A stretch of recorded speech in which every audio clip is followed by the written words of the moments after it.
नमस्कार आप सभी को। कैसे हैं आप लोग? होपफुली आप अच्छे होंगे। आज शुभ नवरात्रि की तीसरी दिन है।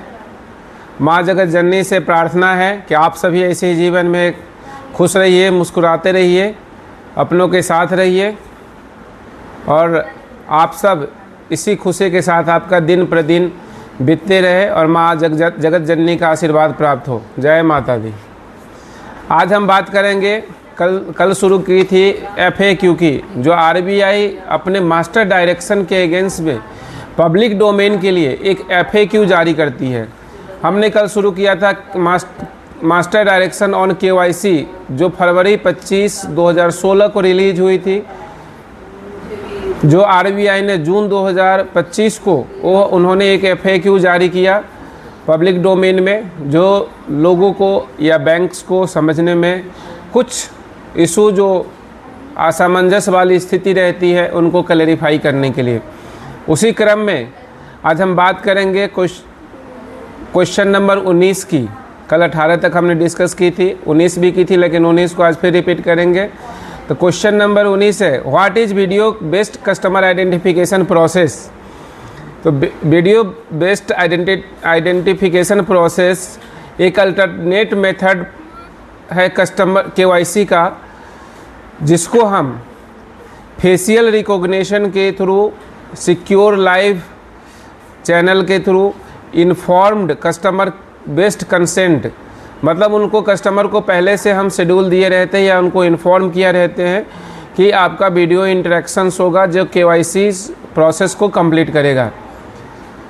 ये कब किसके बीच होता है? जो भी KYC होल्डर है एक एंड ऑथराइज बैंक ऑफिसर्स होते हैं, उनके बीच में ये video based identification process complete होता है। इसका फ़ायदा क्या है? इसमें हमें ब्रांच में या बैंक में जाके फिजिकल प्रेजेंट होने की ज़रूरत नहीं पड़ती है। यह जो हम बैंक में जाके एक फिजिकल KYC करते हैं उसी के इक्विवेलेंट है, जिसमें काफ़ी समय की बचत भी होती है, लोगों के लिए कन्वीनियंट भी है और ये एकदम सिक्योर इन्वायरमेंट में होता है। इसमें कोई भी मिसयूज होने की कोई संभावना नहीं रहती है। यदि हम बिजनेस फैसिलिटेटर्स को इसमें वीडियो बेस्ड आइडेंटिफिकेशन प्रोसेस में इन्वॉल्व करते हैं तो एक केवल हम कस्टमर पार्ट पे उनको यूज करते हैं। Question number 20, whether blinking of eye और marking special facial gestures are mandatory to complete VCIP। मतलब जब भी हम वीडियो बेस्ड आइडेंटिफिकेशन प्रोसेस करते हैं तो क्या उसमें एक स्पेशल बॉडी को पोज करने की आवश्यकता होती है? तो आंसर है नहीं। इसमें ऐसा कोई भी इंस्ट्रक्शंस या रिक्वायरमेंट नहीं होती है जो आपको स्माइल फेस करना, आई को ब्लिंक करना है, नॉट लाइक दैट। इसमें जो भी हमें ज़रूरत होती है, हम लाइव कंडीशंस में ही, यदि वीडियो सूटेबल नहीं होता है या हमें रिकॉग्निशन सूटेबल नहीं होता है तो वहीं रीक चेक करके हम ले लेते हैं और video KYC video based identification process को कंप्लीट करते हैं। अगला क्वेश्चन नंबर 22। क्वेश्चन नंबर 22 है, what are the purpose for which VCIP can be used by an RE regulated entities. मतलब VCIP को VCIP करने के लिए बैंक को क्यों आवश्यकता हुई? तो जनरली बैंक तीन चीज़ों के लिए वीडियो आइडेंटिफिकेशन प्रोसेस ऑप्ट करती है, जिसमें पहला है जो भी अनबोर्डिंग कस्टमर होता है, मतलब जो भी हम नया कस्टमर्स को लाते हैं, उसमें इंडिविजुअल कस्टमर के आइडेंटिफिकेशन, प्रोप्राइटरशिप के केस में प्रोप्राइटर की आइडेंटिफिकेशन, ऑथराइज सिग्नेटरी यदि कोई है तो उनकी identification, and beneficial honours in case of legal entities customer. मतलब जो भी अनबोर्डिंग अकाउंट्स होल्डर है, इंडिविजुअल है, प्रोप्राइटर्स है, बेनिफिशियल्स ऑनर है, ऑथराइज सिग्नेटरी है, इन सब की हम वीडियो बेस्ड आइडेंटिफिकेशन प्रोसेस कर सकते हैं। दूसरा है जो नन फेस टू फेस आधार पे खाते खुले हैं उनको भी ऑथेंटिकेट हम कर सकते हैं आधार OTP के माध्यम से। तीसरा है जो पीरियडिक अपटूडेशन होता है KYC का, उसको भी हम वीडियो आइडेंटिफिकेशन प्रोसेस कर सकते हैं। कोई भी केवाईसी को हमें अप टू डेट करने की ज़रूरत है तो उसमें भी हम वीडियो आइडेंटिफिकेशन प्रोसेस के थ्रू कर सकते हैं। अब question number 22, why does N bank periodically ask for KYC document from the customer when the customer has already submitted the same during opening of account? इसका आंसर है कि yes, periodic अपटूडेशंस customer का data जो due diligence के लिए up to date किया गया है, जो हमने रिकॉर्ड्स रखा है, उसको टाइमली हम अप टू डेट करेंगे तो वो रिलेवेंट डाटा होगा। पहला पर्पस है। दूसरा है रिस्क कैटेगराइजेशन, मतलब किस कस्टमर का कितना रिस्क फाइनेंशियल सेक्टर से बिलोंग करता है, उसको आइडेंटिफिकेशन के लिए हम regular KYC up to date करते हैं। इसमें 3 कैटेगरी का जनरली रिस्क होता है, high risk, medium risk and low risk. High risk के कस्टमर के केस में हाई रिस्क कस्टमर के केस में मिनिमम 2 साल में एक बार केवाईसी अप टू डेट करना होता है। मीडियम कस्टमर के केस में मिनिमम 8 साल में एक बार केवाईसी अप टू डेट कराना होता है, और लो रिस्क कस्टमर के केस में मिनिमम 10 साल में एक बार केवाईसी अप टू डेट कराना पड़ता है। लेकिन बैंक का अपना एक इंटरनल पॉलिसी होता है जिसके तहत वो रिस्पेक्टिव कस्टमर को बैंक में फिजिकल प्रेजेंस की रिक्वायरमेंट्स के लिए डिमांड भी कर सकता है, या जहाँ से उनका बेस ब्रांच है, मतलब जहाँ पे उनका खाता बिलोंग करता है, वहाँ भी उनको प्रेजेंस होने की आवश्यकता पड़ सकती है। ये डिपेंड करता है risk level of the customer, frequent uptodation of KYC in a particular account. Suppose किसी भी अकाउंट्स में यदि 10 साल में अप टू डेट होना है केवाईसी, और वह कस्टमर बार बार केवाईसी अप टू डेट कर रहा है, तो बैंक अपने ड्यू डिलीजेंस प्रोसेस के पार्ट पे कस्टमर को प्रेजेंस होने के लिए कह सकते हैं। ये हर एक बैंक का अपना अपना इंटरनल पॉलिसी होता है। अगला क्वेश्चन है question number 23, what are the parameter used by the bank for risk categorization of customer?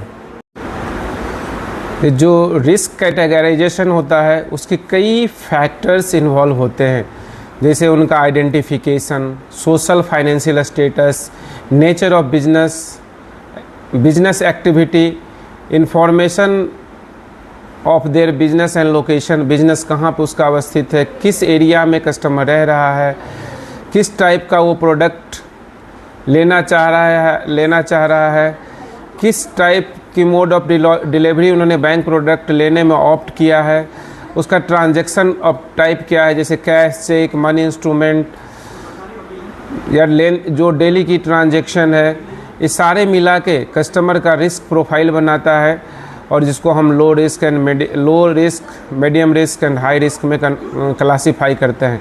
लेकिन यह एक आश्चर्यजनक बात है कि कोई भी बैंक अपने कस्टमर को उसके रिस्क के बारे में नहीं बताना जरूरी नहीं समझता है, और ये मैंडेटरी भी नहीं है।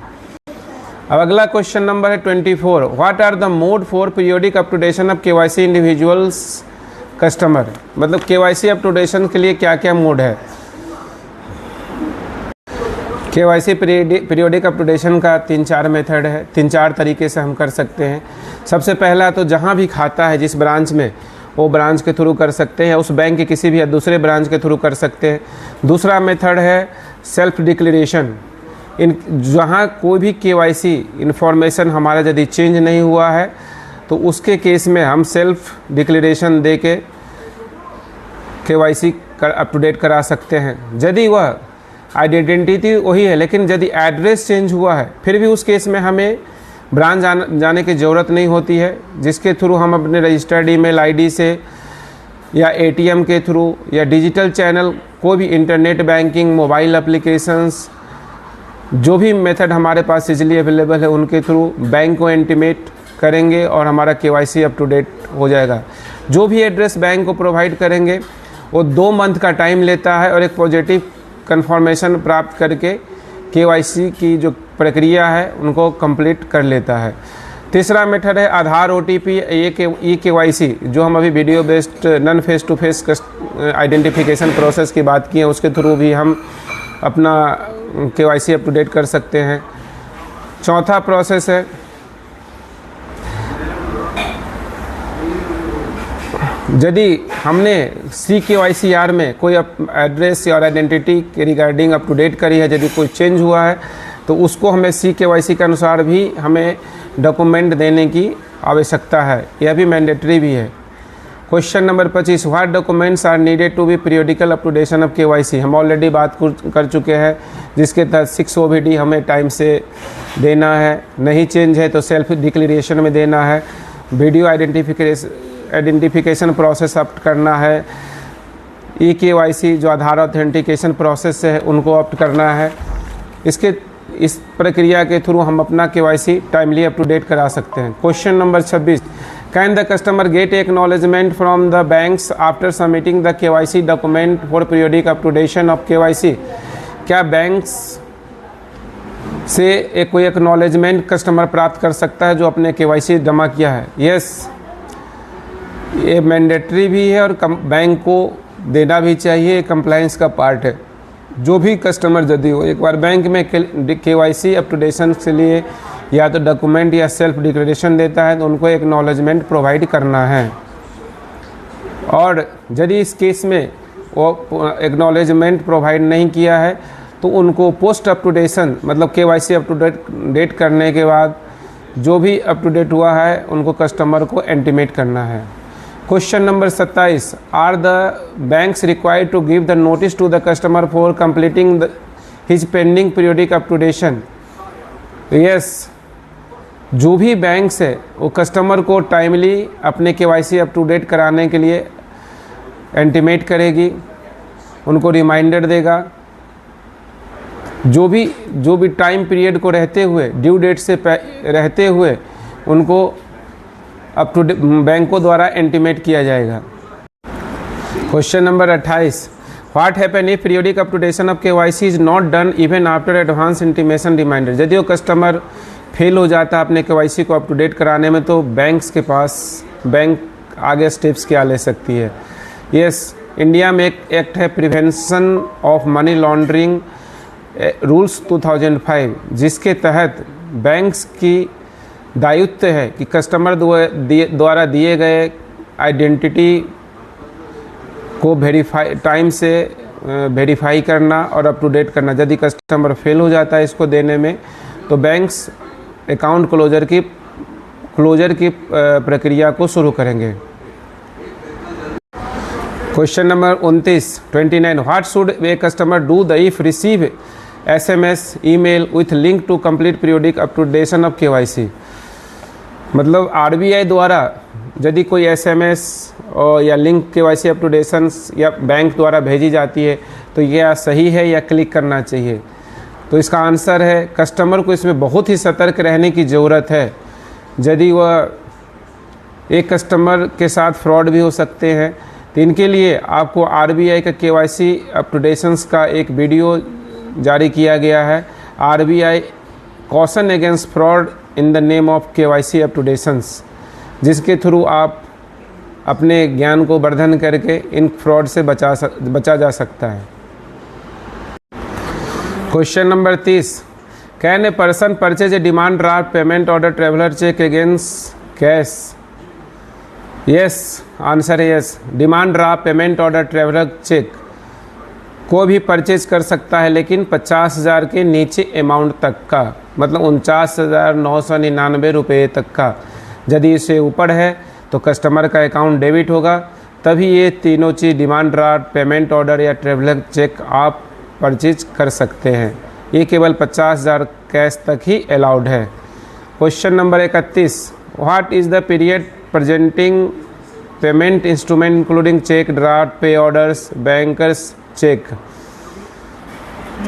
इसकी पीरियड है 3 मंथ तक, मैक्सिमम 3 मंथ तक। जो भी इशू डेट है उससे 3 मंथ के अंदर आपको बैंक्स में या तो ड्राफ्ट्स है, पे ऑर्डर्स है या बैंकर्स चेक है, इनको 3 महीने के अंदर तक आप बैंक्स के अंदर प्रेजेंट कर सकते हैं। Question number 32, what should a customer do in case the document submitted by the customer at a time of establishing the account based relationship have been modified up to date renewed? इसमें कहा गया कि customer का यदि कोई modification हुआ है जो उनके दिए गए हुए दस्तावेज़ों पे, तो इनको कस्टमर को क्या करना चाहिए?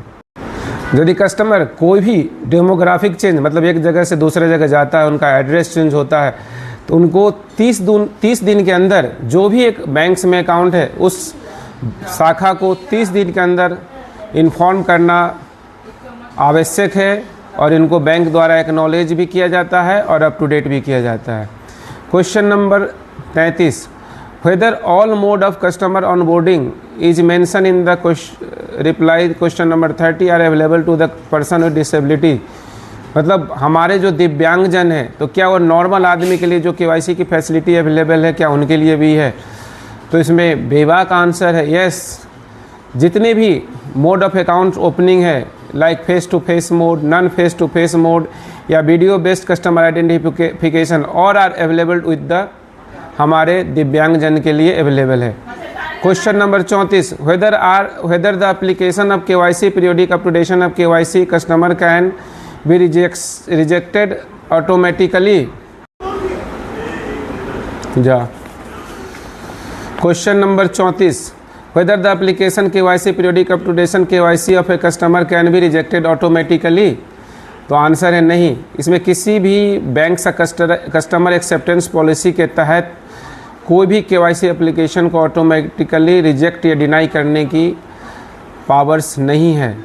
या इधर पर्सन जनरल हो या सोशली इकोनॉमिक डिसएडवांटेज हो, पर्सन विथ डिसेबिलिटीज हो, इनको बैंक्स के ऑथराइज अधिकारियों द्वारा रिव्यू किया जाता है और पुनः इम्प्लीमेंट किया जाता है। Question number 35, whether thumb impression in place of signature would be accepted for KYC. मतलब कोई व्यक्ति सिग्नेचर किया था, यदि अंगूठा लगाता है तो क्या केवाईसी प्रोसेस के लिए एक्सेप्टेड है? तो इसमें यस, जो हम फेस टू फेस रिकॉग्निशन करते हैं या CKYCR करते हैं जिसके थ्रू हम इसे परमिट कर सकते हैं, बैंक्स के ऑन बोर्ड डिसीजंस पे है और इनको प्रोविजंस भी ऑलरेडी कस्टमर कंसेंट यदि देता है तो वो एलिजिबल है इस चीज़ के लिए। Question number 36, what is the inoperative accounts, what is the procedure for reactivating an inoperative account. मतलब इनऑपरेटिव अकाउंट क्या होता है, उसको कैसे हम पुनः चालू कर सकते हैं। तो इनऑपरेटिव अकाउंट सेविंग या करेंट अकाउंट्स जो भी है, यदि वो 2 साल तक कोई भी कस्टमर इंड्यूस्ड ट्रांजैक्शन, मतलब कस्टमर इंड्यूस्ड होता है कि कस्टमर के मर्जी से यदि 2 साल तक उसमें ट्रांजैक्शन नहीं होता है तो उसे हम इनऑपरेटिव अकाउंट कहते हैं।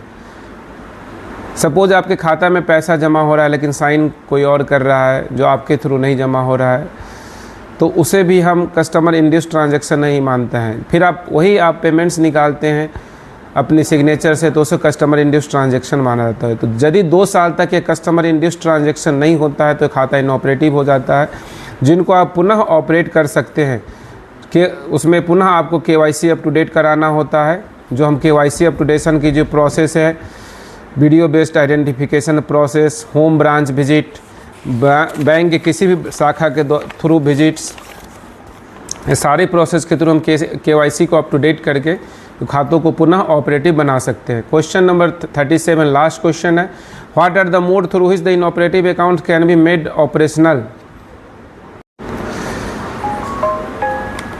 Question number 37, what are the mode of through which the inoperative account can be made operational. मतलब हम किस प्रोसेस से इनऑपरेटिव को ऑपरेटिव कर सकते हैं।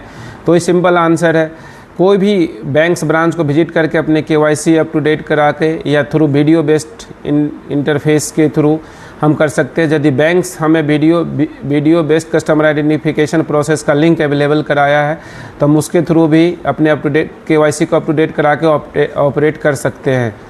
बहुत बहुत धन्यवाद अपने बहुमूल्य समय देने के लिए। आप सभी को धन्यवाद। शुभ रात्रि।